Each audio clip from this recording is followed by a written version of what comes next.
지난 2009년 이명박 정부 시절 경찰의 쌍용자동차 노조원에 대한 강제 진압은 청와대가 최종 승인한 것으로 드러났습니다. 특히 당시 경찰청장이 반대했지만 조현오 경기지방경찰청장이 직접 청와대 비서관과 통화해서 진압 작전을 강행한 것으로 확인됐습니다. 박서경 기자입니다. 저항하는 노조원들을 향해 경찰 특공대가 물대포를 쏘아댑니다.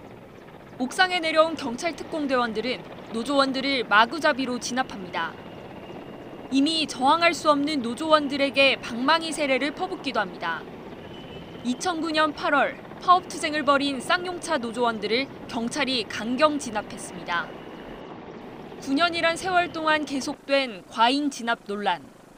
경찰청 인권침해 사건 진상조사위원회는 당시 경찰의 공권력 행사가 위법했다고 결론 냈습니다.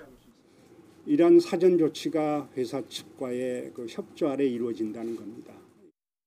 특히 진압 작전은 이명박 정부 청와대의 최종 승인으로 이뤄진 것으로 드러났습니다. 노사 협상 여지를 기대한 강일학 경찰청장이 작전 중지를 지시했지만 조현오 경기지방경찰청장이 직접 청와대 고용노동 비서관과 통화한 뒤 승인을 얻어냈습니다. 이후 조 청장은 이명박 정부에서 경찰청장으로 승진했습니다. 진압 과정도 위법투성이었습니다. 대테러 장비인 다목적 발사기는 물론 최루액을 섞어 뿌리기 위해 헬기까지 동원한 것으로 조사됐습니다.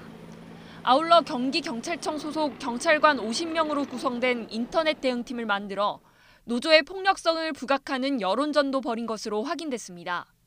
진상조사위는 정부의 사과와 함께 노조원들의 명예회복을 위한 구체적 방안을 마련하라고 권고했습니다.